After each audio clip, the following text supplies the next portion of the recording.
Peuple congolais, de temps en temps, il est important de se rappeler notre histoire. Parce qu'en face de nous, on a des compatriotes qui sont fanatiques, aveugles. Et donc, ils deviennent amnésiques. Sassou Nguesso, dans sa boulimie du pouvoir, en voulant s'éterniser au pouvoir, il a fait la chasse à tous ses opposants. Au point où il a même bombardé le Sud. Je viens vous rappeler l'histoire du chemin de fer. Il a fallu 13 ans pour réaliser la construction du chemin de fer Congo-Océan. Le chemin de fer Congo-Océan relie les deux grandes villes du Congo-Brazzaville. Brazzaville, la capitale politique, et Pointe-Noire, la capitale économique, le poumon économique du Congo. La ville productrice du pétrole que Sassou Nguesso et ses enfants boivent comme du champagne. Donc, ce chantier de construction du chemin de fer Congo-Océan, il était gigantesque et très risqué parce que le chemin de fer traverse le Mayombe, donc la jungle. Le président Massamba Deba, le président Marien Ngouabi, le président Yombi Opango ont laissé à Sassou Nguesso le tyran un chemin de fer qui fonctionnait correctement.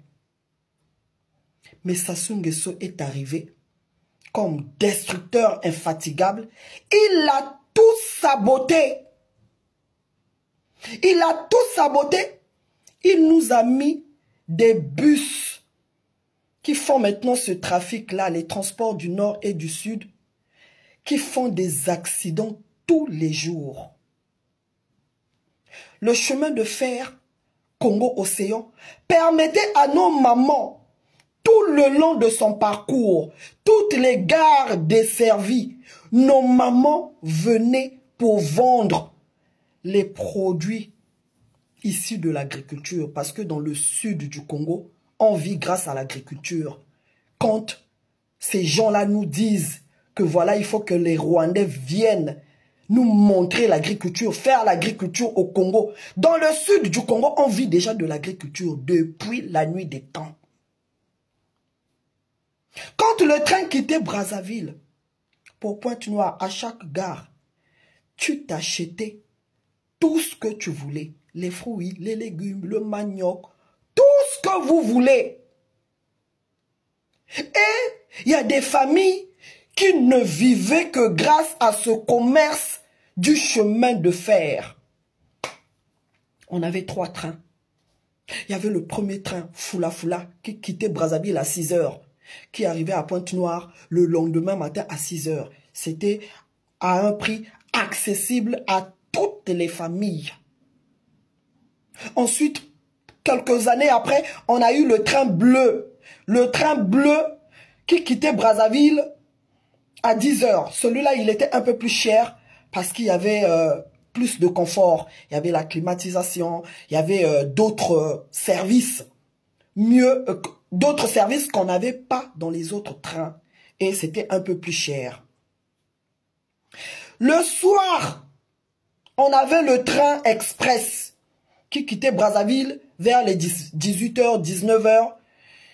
Le train express arrivait à Pointe-Noire le lendemain à 6h, quasiment à la même heure avec le train Fula Fula.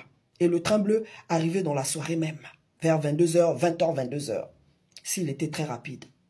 Le train express s'arrêtait dans les grandes gares, mais le Fula Fula s'arrêtait dans toutes les gares. Il y avait l'ambiance, il y avait la vie sur le chemin de fer. Et Sassou Nguesso, quand c'est quelqu'un qui est aigri, hein, c'est toujours ces gens-là qui ont des origines douteuses. Ces gens-là qui ne savent pas d'où ils viennent. Hein? Quelqu'un qui ne connaît pas son géniteur. Ces gens-là, quand ils viennent, ils ont une haine viscérale qui ne peut pas s'expliquer. Sassou Nguesso a tout détruit. Le Congo a 0. Toutes les sociétés qu'il a trouvées, il a tout détruit. Donnez-moi une seule société qui tient encore aujourd'hui, que Sassou Nguesso a trouvé. Il n'y en a pas. La méchanceté de l'homme. Et avec ça, il y a des gens qui nous disent que voilà, il faut que Sassou Nguesso poursuive la marche, qu'il soit encore là en 2026. Allez-y vous faire soigner. Parce que le chemin de fer là a coûté la vie à de nombreux Africains et Congolais. Parce que c'était un chantier de toute l'Afrique. Hein? Donc parfois, quand vous détruisez les choses, hein, essayez un peu de réfléchir. Essayez un peu de retourner à l'histoire. Sassou Nguesso a détruit tout ce que le colon a laissé.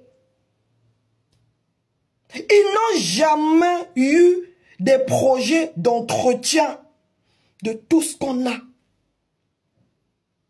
Jamais.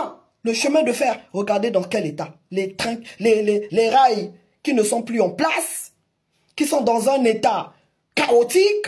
Regardez l'état des gares. Pas d'entretien, pas d'entretien. Même tout ce qu'il est en train de construire là, vous allez voir, d'ici là, tout va tomber en ruine. Parce qu'au Congo-Brazzaville, le régime Sassou Nguesso ne sait pas ce que c'est que l'entretenir. Hein? Et bolingi to lo bate. Bolingi to lo bate. Botala nenge ba mindele bazo se kabino. Écoutez. Alors là, on est dans les années 20 au Congo. La France lance des travaux faramineux. Une voie ferroviaire qui va être baptisée Congo-Océan. Donc il s'agit de 500 km de chemin de fer, on les voit là, qui doit relier Brazzaville au port de Pointe-Noire. C'est sur la côte ne sont plus les Blancs qui nous mettent en esclavage. Et la France maquille ce travail forcé en vantant les promesses technologiques de ce train. Même pour les populations locales, qui évidemment elles n'en prêteront jamais. 13 ans de travail harassant, près de 20 000 Africains qui vont mourir, vous l'expliquez très bien, d'épuisement, de maladies dans ces sortes de tranchées. Un par travée de rail, avec des scènes d'un autre temps.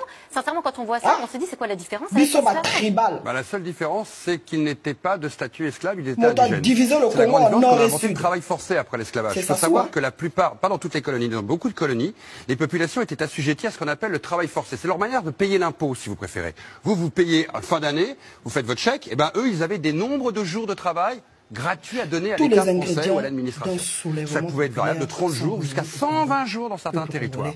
C'était le mode de développement économique. Et d'une certaine manière, on fait une très bonne réflexion, on se demande quelle est la